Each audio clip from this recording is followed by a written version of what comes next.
Bonsoir à tous et merci de nous rejoindre dans l'info continue ce vendredi 30 mai 2025. C'est sans doute les années de surprise et des retombées des réformes institutionnelles et politiques. C'est sans doute aussi la saison des hommes circonscrits, les hommes politiques, pour ne pas dire les jeunes politiciens faisant rudement face aux réalités du moment. Chacun s'assied sur ses ambitions, évitant, dit-on, des représailles. On se pose la question de savoir de quelles représailles s'agit-il exactement. Toujours est-il que dans le lot, un concitoyen a franchi le pas en annonçant sa candidature. Il s'agit bien entendu de Daniel Eda qui se dit candidat à la présidentielle de 2026. La santé de l'économie nationale et le social au bénéfice des Béninois apparaissent comme ses priorités. Mais l'on se demande comment fera-t-il pour traverser la barrière des parrainages, surtout lui qui n'appartient à aucune des formations politiques détentrices de ce précieux sésame. Eh bien, nos échanges vont s'articuler autour de ces différents aspects. En plateau ce soir, Stanislas Amoy, journaliste chroniqueur. Stanislas Amoy, bonsoir. Bonsoir Wahab, bonsoir à tous. En face de vous, Éric Guédéron, journaliste. Éric, bonsoir. Bonsoir. Bonsoir à tout le monde. Allez, on a noté que le silence est brisé, s'il faut dire les choses ainsi, dans l'animation de la vie politique ou vers le pas qui nous envoie vers 2026. En tout cas, un concitoyen est sorti du lot pour déclarer sa candidature. Il s'agit de Daniel Eda. Je vous invite à suivre une portion de sa déclaration de candidature et on revient en plateau. En ce jour solennel, je m'adresse à vous avec humilité, conviction et espoir. Oui, je suis candidat à l'élection présidentielle de 2026. Je suis candidat avec une vision, celle d'un Bénin économiquement prospère et socialement stable dans une Afrique bien intégrée et en plein essor. La même vision que je porte depuis 2014. Je ne viens pas pour diviser. Je ne viens pas pour humilier. Je ne viens pas pour revendiquer un pouvoir personnel. Je viens pour servir. Je viens pour rassembler. Je viens pour réconcilier. Oui, je suis candidat avec un projet. Un projet de société inspiré par ma vision pour le Bénin. Un projet pour le peuple. Un projet que nous porterons ensemble. Nous le ferons 2026. Allez, Daniel Eda qui déclare sa candidature pour la présidentielle de 2026. Stanislas Amoy, comment vous avez accueilli cette information hier?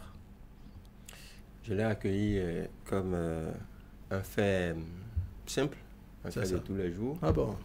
Oui, bien sûr, parce que vous savez, il y a eu déclaration de candidature, c'est vrai, mais la vie continue. D'accord. Donc, pour moi, ça n'est pas forcément quelque chose... Ça ne vous paraît pas si extraordinaire que ça? Non, ce n'est pas quelque chose d'extraordinaire. Si, par exemple, la mouvance avait annoncé son candidat ou son duo de candidats pour la présidentielle, ou si même l'opposition politique au Bénin l'avait fait, d'accord, mais bon, Daniel Eda, oui, il l'a fait. Puis oui, Éric Guédéron, vous faites quelle lecture de cette déclaration de candidature de Daniel Eda?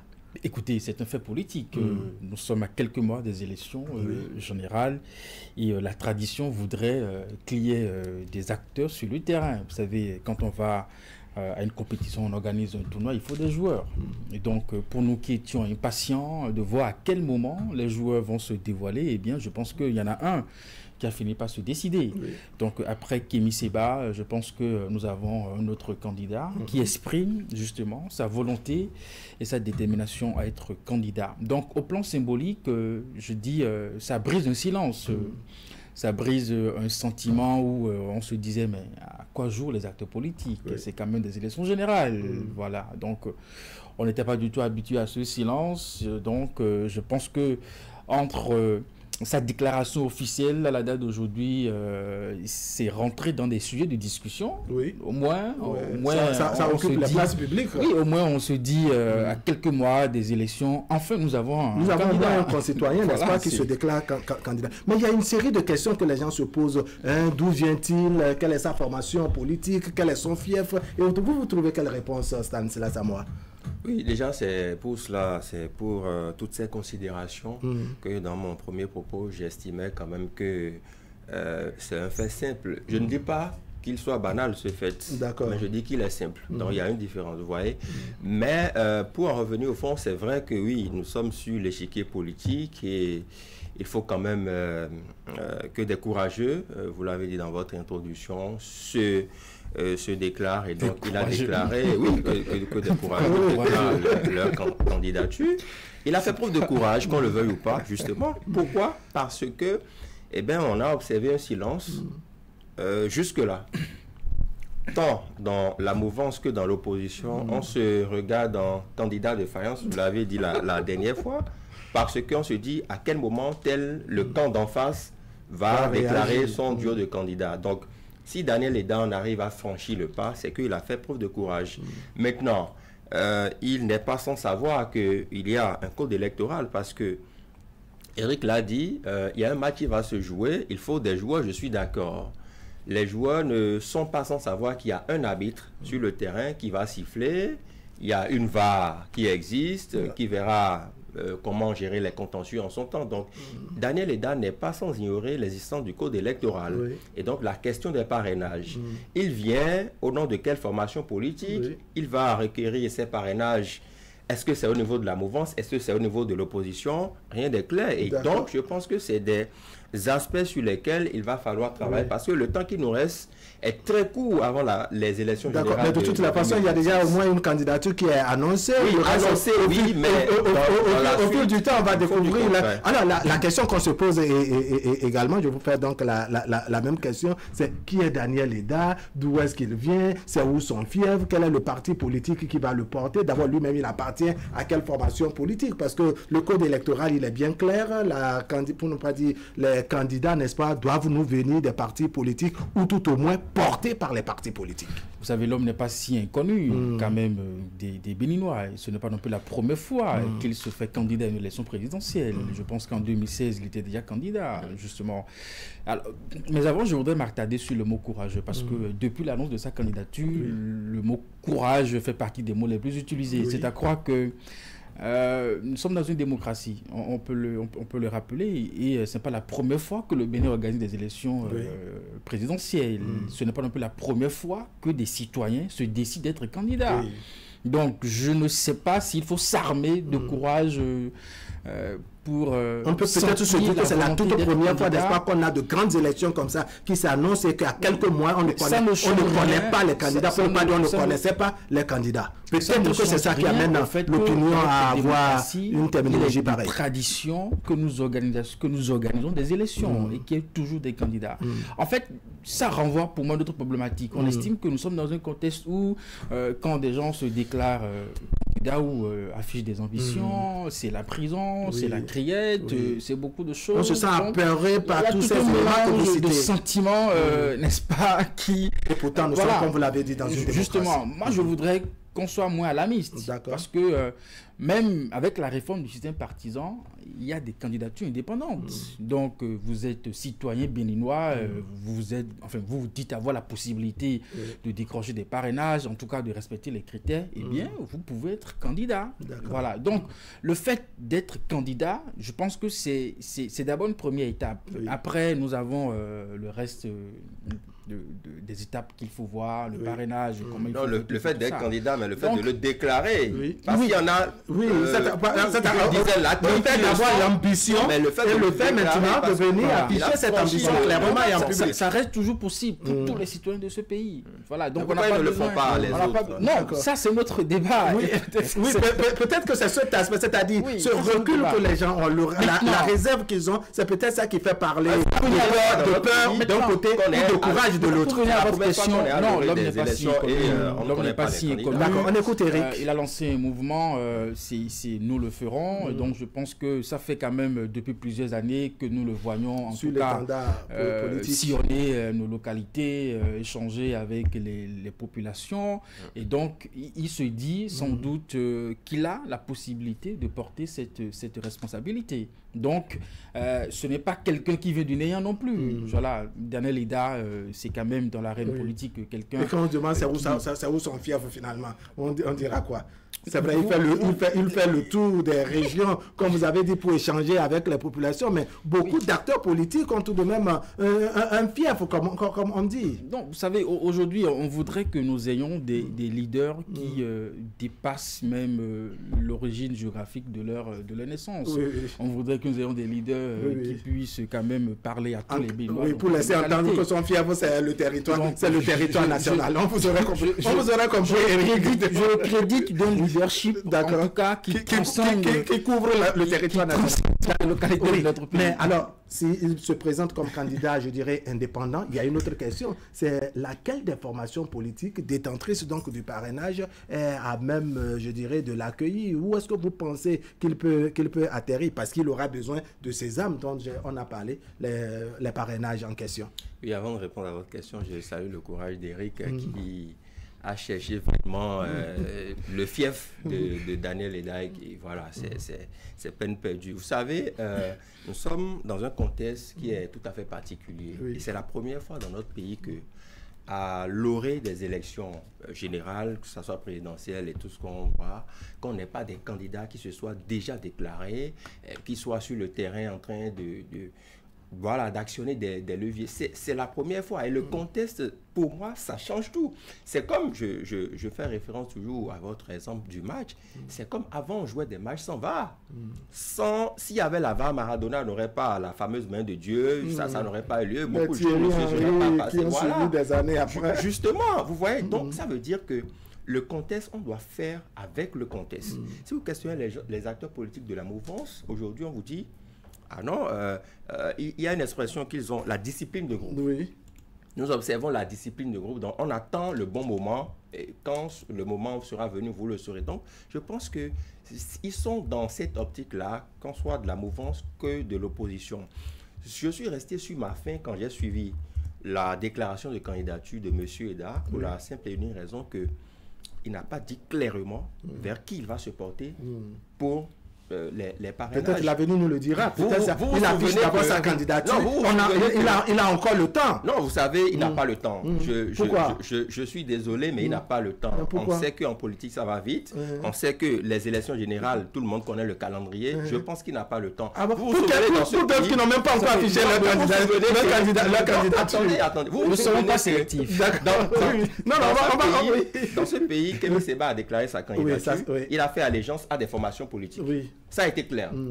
Je pense que Daniel Ida... Et encore qu'on attend que ces formations politiques viennent dire que vraiment il est arrivé, il est bien venu. J'aurais pu aimer que Daniel Ida fasse le courage jusqu'au bout. Qu'il dise, voilà, soit c'est la mouvance, soit c'est l'opposition. Il a un programme. Peut-être que le premier pas de son programme, c'est annoncer la candidature. Le second pas, c'est peut-être venir nous dire vers quelle formation politique il ira. Peut-être les négociations sont en cours. Oui, Éric Guédénon, je vous sens vouloir réagir. Mais nous le savons, proche de l'opposition, parce qu'il est membre justement du cadre de concertation de l'opposition. Voilà. Maintenant, en termes de parrainage, en tant que candidat, il peut aller justement frapper à toutes les portes. Et ça me fait penser 2021, le duo Corentin Koroué et Irénée Agossa. Bon, écoutez, ils ont eu des parrainages. Allons-y, Eric. Ils ont décroché des parrainages après avoir annoncé leur candidature, n'est-ce pas? Ils avaient comme challenger Patrice Talon et Talata. Ils sont allés aux élections. Et pourtant, vous voyez le contexte de 2021 se transposer en 2026 quand on sait que les parrainages appartiennent beaucoup plus aux partis politiques plutôt qu'aux individus. C'est pour ça qu'il ne nous revient pas d'être sélectif dans la liste des citoyens qui désirent être candidats. Prenons ça au sérieux dès lors qu'eux-mêmes, ils ont senti le besoin d'être candidats. En tout cas, il a annoncé officiellement, dans un discours, dans un message officiel. Il dit avoir une vision, il dit avoir un projet. Et il dit s'engager maintenant pour aller négocier, n'est-ce pas, avec les autres formations politiques qui détiennent les parrainages. Qui sait sur quoi il compte? Il a peut-être, comment on dit, des arguments, n'est-ce pas, à décrocher des parrainages, qui sait, au niveau de l'Union progressiste, parce que vous et moi, nous étions loin d'imaginer que le duo Irénée Agossa allait justement décrocher les parrainages. Et pourtant, ils l'ont eu et ils étaient des candidats. Qui sait? Vous voyez le schéma de 2026. De 2026, s'apparentait à celui de 2021. Sur cet aspect qu'Éric a développé, je n'ai pas envie de dire qu'il n'est pas sérieux, je sais qu'il est très sérieux. Mais vous savez, pour le contexte actuel, il n'y a que requérir des parrainages dans le contexte actuel. Les choses ont évolué.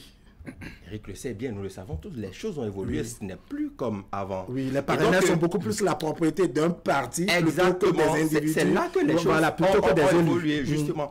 Et dans ce contexte, moi j'aurais bien voulu que, puisque Daniel Eda appartient au cadre de concertation des forces de l'opposition, que peut-être ce cas se réunisse et que la déclaration qui a été faite hier, on dise, voici notre candidat.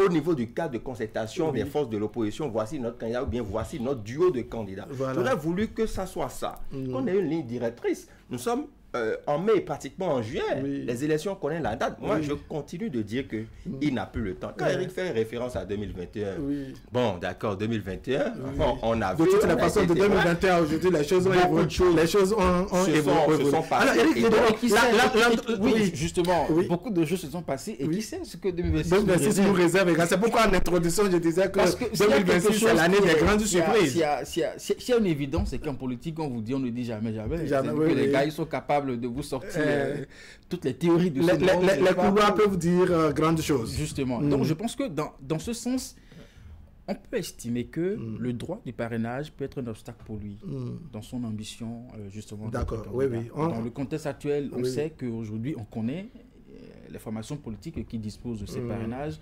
Et on sait aujourd'hui, même au niveau de ces formations politiques, même au niveau de l'opposition, je ne pense pas qu'ils puissent compter sur les démocrates. Parce que, étant membre du cadre de concertation, est-ce que, pour avoir déclaré sa candidature, il y a une discussion à l'interne en amont avec ces qui le portent. Peut-être que je me dis, mon petit doigt me dit, il a peut-être essayé d'échanger et peut-être du côté des démocrates, ce n'est pas encore le moment, attendez, bon, lui, écoutez, bon, il faut y aller, quoi. On se dit ce que l'avenir nous réserve. Alors, Éric Guédénon, s'il y a bien quelque chose qu'on attendait un peu plus tôt, comme on a eu avec Daniel Eda, c'était une candidature venant beaucoup plus du camp de la mouvance, mais jusque-là, on n'a rien entendu de ce côté. Oui, et c'est là qu'il faut davantage interroger la réforme du système partisan. Parce que moi, j'estime qu'on nous l'a vendu comme étant une réforme qui doit permettre aux partis politiques de se décider, d'avoir un agenda, de pouvoir animer la vie politique. Parce que je trouve curieux qu'au sein de la mouvance, avec tout ce que nous avons comme parti politique, que le délai de 6 mois, en tout cas voulu par le chef de l'État, soit en même temps le délai de toutes les formations politiques. Enfin, c'est curieux de voir des partis dits distincts, de par leurs valeurs, de par leur idéologie. Ces propos de chef de l'État sont perçus un peu comme un décret. De par leur vision... en même temps, c'est pas avoir le même agenda politique. Ça fait un peu bizarre. Et donc, ça veut dire que même avec la réforme du système partisan, l'idée de nous éloigner des hommes puissants qui contrôlent, on en est encore loin. Parce que là, on a le sentiment que du côté de la mouvance, tout le monde fait bouche bée en attendant justement que Patrice Talon puisse se décider. Oui, vous parlez tout à l'heure de courage. C'est un peu comme si, cette fois-ci, ou pour les élections de 2026, il faut être des hommes circoncis pour pouvoir, je dirais, afficher clairement les ambitions. Est-ce qu'à dire qu'au niveau de la classe politique, notamment de la mouvance, qu'on n'a pas des hommes qui ont fait suffisamment de couilles? Accepter l'expression. Oui, eux-mêmes, ils comprennent l'expression. Ils en ont tous. Sauf qu'il y a la discipline de groupe, et c'est ce qu'on nous a toujours dit. Quand vous les approchez, vous les appelez, voilà, ils vous disent il y a la discipline de groupe, donc on attend le bon moment. Et c'est assez curieux, c'est assez tout le monde se cache derrière cette question de discipline de groupe, un peu comme un petit doigt. Le chef de l'État a dit il va annoncer son candidat le plus tard possible. Et donc, tout le monde s'arrime à cet agenda, qu'on le veuille ou pas. Ce que moi, j'ai déploré aussi dans la déclaration de candidature de Daniel Eda, c'est que, qui est son colistier? Parce que... On se dit que tout ça viendra aussi. Moi, ça me peine, en fait. Nous ne sommes pas à 2 ans des élections générales, quand même. Et donc, s'il arrive à déclarer sa candidature, il doit pouvoir nous dire qui est son colistier, qui dans l'opposition ou qui dans la mouvance voudrait être son colistier. Il faudrait que les choses soient... Et c'est là aussi le mal de nos oppositions, pas seulement qu'au Bénin, en Afrique aussi. On ne s'organise pas suffisamment. L'organisation, ce n'est pas qu'au niveau des moyens financiers uniquement, c'est au niveau de la réflexion en amont. Nous faisons face à un camp présidentiel qui a tous les leviers, et l'exemple du Sénégal est là. Sonko et Faye ne sont pas arrivés là parce que, bon, ils sont sortis. Non. Vous voyez, donc, il y a une stratégie en amont, dans la réflexion. Si le plan A ne marche pas, comment on fait par rapport au plan B? Comment on fait? Est-ce qu'il y a un plan C? C'est de ça qu'il s'agit. Je pense que dans la mouvance, les gens doivent boire du petit lait parce qu'ils estiment que, mais bon, en face, et pratiquement, il n'y a rien. D'accord. Alors, ce silence-là, vous l'interprétez comment? Au-delà donc du message du chef de l'État qui, entre-temps, disait qu'il allait déclarer ou faire connaître son candidat 6 mois avant les élections. Comment on explique, je dirais, ce silence, ce calme plat au niveau du camp de la mouvance? Moi, je prends ça comme un malaise. Parce que quand vous interrogez des acteurs pris individuellement de la mouvance, eux-mêmes, ils vous le disent, j'aurais aimé, à ce moment précis, faire ceci, j'aurais aimé engager telle action. Donc, en réalité, c'est à leur corps défendant. Mais pourquoi on fait semblant? On a peur de, on a peur de quoi? C'est la discipline de groupe, justement. Oui, parce que peut-être que Patrice Talon, en faisant une lecture de comment est-ce que ses prédécesseurs ont géré la fin de mandat, il a estimé que le mieux à faire, c'est vraiment de verrouiller et de contrôler les choses jusqu'à la fin. Vous savez, jusqu'à pareil moment, en 2015 ou 2016, beaucoup de leaders politiques faisaient déjà défaut à Yaya Boni. Ils ne contrôlaient plus, en tout cas, la majorité de sa mouvance. Parce que la télécommande, enfin, l'histoire de la télécommande, voilà, ça allait dans tous les sens. Ça guidait et téléguidait. Oui, donc, c'est sa façon peut-être à lui de garder tout le monde pour que, jusqu'à la fin, il continue justement par gérer les choses de sorte qui est une discipline. Après, oui, la discipline. Vous voyez un peu avec ce qui se passe avec l'UP et puis le PRD. Bon, on se pose la question, la discipline est où? Vous savez, récemment au niveau du BR, on a sanctionné Adambi aussi parce que voilà, l'homme a commencé par avoir des actions dites, des actions solitaires. En même temps, les gens le vivent mal. Et vous avez le sentiment que ceux qui essayent, en tout cas, de se démarquer, en tout cas, d'essayer de trouver un autre chemin, et puis tout ça, voilà, les chansons tombent. Ceux qui sont peut-être pas de la taille de Maître Adrien Rongwedi continuent encore par rester dans une posture, en tout cas, qui n'est pas du tout ce qu'on peut espérer voir dans une mouvance. Ça continue. Jusqu'à quand on va pouvoir gérer les choses comme ça? En tout cas, toujours est-il que, on a le sentiment que ça réussit à Patrice Talon, parce que juste là, rien ne se décide. Rien ne se décide. Pourquoi c'est ainsi, surtout au niveau de l'opposition également? Parce que oui, si Patrice Talon arrive à contrôler sa mouvance pour instaurer cette forme de discipline de groupe en parlant de 6 mois avant les élections, il ne l'a pas imposé pour autant, n'est-ce pas, à la classe de l'opposition. Justement, et c'est ce que je disais tout à l'heure, c'est que s'il arrive à contrôler sa mouvance jusque pratiquement vers la fin, c'est que indirectement, il contrôle l'opposition et donc globalement, il contrôle toute la classe politique. Parce que s'il a dit que c'est à 6 mois ou si récemment, à Jeune Afrique, il a confié qu'il va révéler le candidat le plus tard possible. Et que tout le monde, presque automatiquement, s'arrime à ce calendrier plus tard possible, c'est qu'indirectement, le chef de l'État les tient entre griffes et personne d'entre eux n'ose. Si ce n'est Daniel Eda depuis hier, personne d'entre eux n'ose se déclarer Cette histoire de courage gêne Éric Guédé. Non, ça ne devrait pas le gêner. Il comprend bien le contexte. Et donc, s'ils sont courageux, alors qu'ils se lancent dans la bataille, qu'ils commencent dès demain samedi à déclarer leur candidature.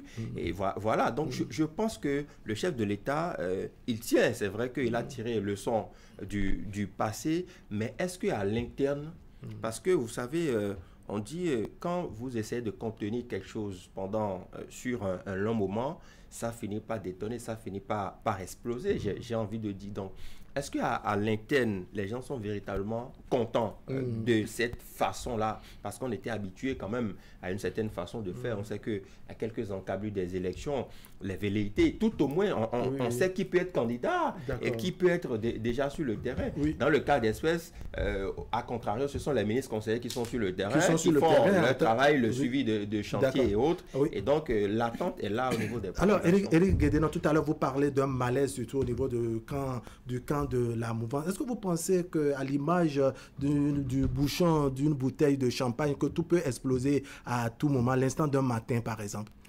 Ça va beaucoup m'étonner, parce que, en tout cas, Patrice Talon reste Patrice Talon. Enfin, bref.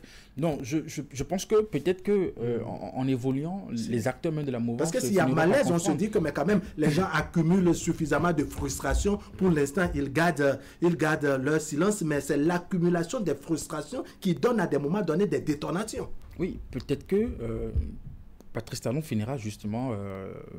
pas lâcher du lait. Pas lâcher le mot, enfin pas donner le feu vert, qui va permettre à ces acteurs justement de se mobiliser sur le terrain. Et que peut-être aussi que le candidat qui sera choisi, c'est peut-être aussi à ce niveau que les choses traînent un peu. C'est-à-dire s'il n'y a pas unanimité, voilà, chacun peut vouloir prendre son couloir. Justement, c'est sûr qu'il y a des réunions entre Patrice Talon et puis ses formations politiques pour que le choix soit fait le plus unanime possible. Mais toujours est-il que c'est lui qui donnera justement les consignes pour que la messe puisse démarrer.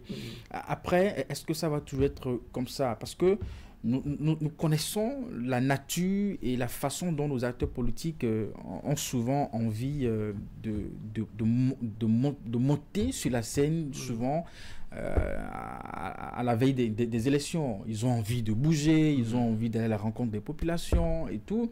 Ils ont envie de défendre un bilan, ils ont envie de parler des actions justement de celui qui porte la gouvernance.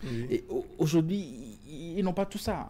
Donc, c'est des gens qui sont pour la plupart désœuvrés et on se pose la question, mais qu'est-ce que l'horizon nous réserve? Donc, oui, le choix se fera le plus tard possible. Donc, Patrice Talon va continuer justement par garder ce timing. Oui, il garde le timing, il garde et réussit jusqu'à présent à avoir la discipline, je dirais, de Sato. Vous pensez que cela peut se tenir jusqu'au jour des élections, jusqu'à l'annonce de la candidature sans que les choses n'éclatent? Nul ne sait de quoi demain sera fait. En politique, on n'est jamais assez prévoyant non plus parce que la scène politique nous joue parfois des tours qu'on ne maîtrise pas nous-mêmes.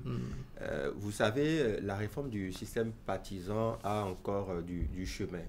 Et ça, tout le monde l'a remarqué, tout le monde l'a constaté.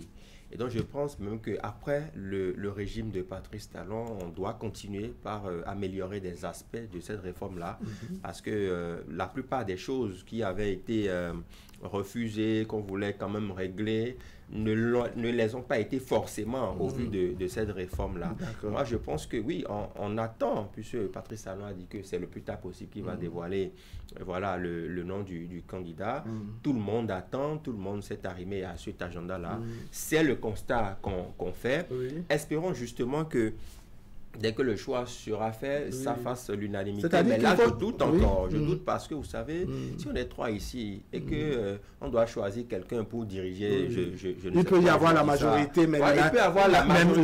La majorité n'est pas forcément l'unanimité. C'est pas très évident. Peut dire pourquoi pas et vice-versa. La majorité, d'accord, mais l'unanimité, ce n'est pas systématique. Alors, Éric Guédénon, jusqu'à quand, n'est-ce pas, observer cette discipline? Autrement, on parlera encore une fois de courage, se dire que pour 2026, vraiment, il faut avoir des hommes suffisamment, je dirais, bardés, des gens suffisamment musclés, pour ne pas dire des vrais hommes, en quelque sorte, des vrais politiciens. Le plus tard possible. Et peut-être aussi que Patrice Talon a fini par convaincre ses partenaires politiques. Parce que dans Jeune Afrique, il disait il ne faut pas perturber inutilement, comment on dit, l'administration publique. Justement, il faut faire en sorte que l'action gouvernementale puisse continuer, pas agir. Mais c'est après ça qu'on a vu venir c'est-à-dire, je dirais, les ministres conseillers qui doivent avoir, je dirais, le regard dans le guidon, dans le guidon, n'est-ce pas, pour ce côté politique, pour permettre également aux autres acteurs qui sont les ministres, doit dire titulaires, n'est-ce pas, ne continuez pas à être à gérer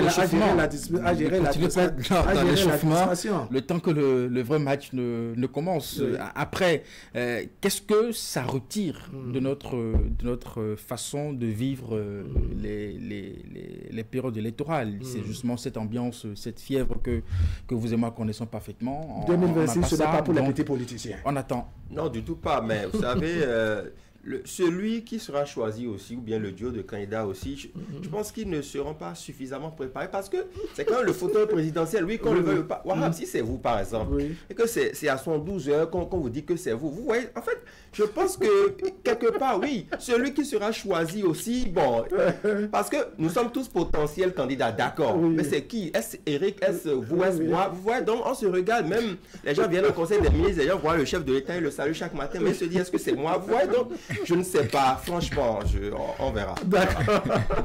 C'est inhabituel, mais bon. C'est vraiment inhabituel. Les réformes sont passées par là également, et donc cette réforme du système partisan est en train d'être éprouvée, n'est-ce pas? On va davantage observer comment les choses vont évoluer après cette déclaration donc de Daniel Eda. Le week-end est là. Un autre voilà, le week-end est là. Courageux.